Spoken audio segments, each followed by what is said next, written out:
Everyone, this is Shivangi. Welcome to ship classes. इस video में हम डिस्कस करने वाले हैं सीएस प्रोडक्शन फंक्शन, जो एनटीए यूजीसी नेट इकोनॉमिक्स के एग्जाम के लिए एक इम्पॉर्टेंट टॉपिक है। एक क्वेश्चन इससे ज़रूर आएगा। एक है हमारा कॉब डगलस प्रोडक्शन फंक्शन, जो हम ऑलरेडी पढ़ चुके हैं, वहाँ से भी एक क्वेश्चन ज़रूर आता है, और एक इस प्रोडक्शन फंक्शन से भी ज़रूर क्वेश्चन आपसे एग्जाम में पूछा जाएगा। तो 2 मार्क्स का आपका एक क्वेश्चन होगा, ठीक है। तो सिर्फ हम इसमें वही डिस्कस करने वाले हैं जो एग्ज़ाम में जहाँ से क्वेश्चन पूछा जाता है। तो ये प्रोडक्शन फंक्शन किसने डेवलप करा था? सोलो ने करा था। कब? 1961 में करा था। और उसको फेमस करने वाले कौन थे इकोनॉमिस्ट? एरो थे, मिनहास थे और शेनरी थे, ठीक है। तो इसलिए इस मॉडल को स्मैक मॉडल के नाम से भी जाना जाता है। S for Solow, M for Minhas, Chenery, C और A for Arrow. Clear? This production function consist of 3 variable. 3 variable होते हैं इसके अंदर, क्यू, के और एल, और 3 पैरामीटर्स होते हैं, अल्फा, बीटा एंड ए, ठीक है। ये आपका प्रोडक्शन फंक्शन है, ठीक है। Q equal to A bracket alpha L to the power minus beta plus 1 minus alpha K to the power minus beta minus 1 by B, ठीक है, सॉरी बीटा होल पावर है। तो क्यू का मतलब क्या है आपका? क्यू का मतलब है टोटल प्रोडक्शन, के का मतलब है कैपिटल, एल का मतलब है लेबर। तो क्वेश्चन का कैसे पूछा जा सकता है भाई? एक तो किसने डेवलप करा, कब करा, ठीक है, और कितने वेरिएबल्स हैं ये भी पूछे जा सकते हैं, कितने पैरामीटर्स हैं, ये आपको इक्वेशन ध्यान रखनी है। ये आपका प्रोडक्शन फंक्शन है। अब यहाँ से भी क्वेश्चन आपसे पूछा जाएगा। ए का मतलब क्या है? Efficient parameter.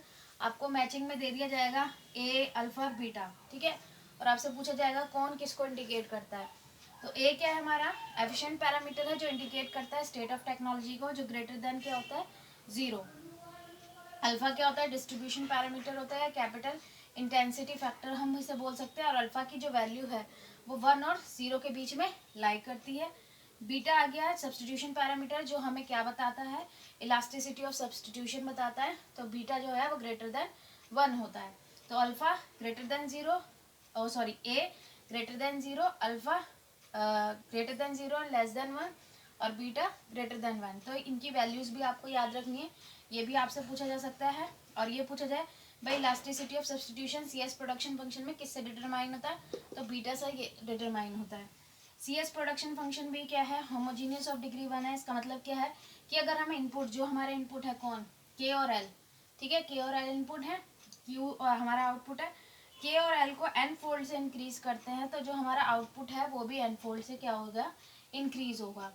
जो सीएस प्रोडक्शन फंक्शन है वो डिस्प्ले करता है कांस्टेंट रिटर्न टू स्केल। ये आपको ध्यान रखना है। मेन पॉइंट ही हमने सिर्फ लिए हैं जो आपसे एग्जाम में पूछे जाएंगे। इलास्टिसिटी ऑफ सब्सटीट्यूशन क्या है? Sigma equal to 1/1 plus beta. तो बीटा के ऊपर डिपेंड करती है, ठीक है, जिससे अगर यहाँ बीटा 0 हो गया, बीटा की वैल्यू क्या है? मान लो 0 है, ठीक है, तो ये कितना हो जाएगा? 1/0। तो क्या आ गया? इलास्टिसिटी ऑफ सब्सटीट्यूशन इन्फिनिटी आ गई, ठीक है। एक एग्जांपल लिया है हमने। फिर क्या है? ओनली चेंज इन ए, ठीक है, अगर ए में चेंज होगा तभी प्रोडक्शन फंक्शन में शिफ्ट होगा, ठीक है। चेंज ए क्या रिप्रेजेंट करता है? हमारा स्टेट ऑफ टेक्नोलॉजी, ठीक है। फिर जो इलास्टिसिटी है सब्सटीट्यूशन की वो कांस्टेंट होगी, लेकिन 1 नहीं होगी। तो ये जो थे मेन पॉइंट थे सीएस प्रोडक्शन फंक्शन के। आई होप आपको क्लियर हो गए होंगे। अगर वीडियो अच्छी लगी हो तो like it, share it and subscribe my channel. Thank you.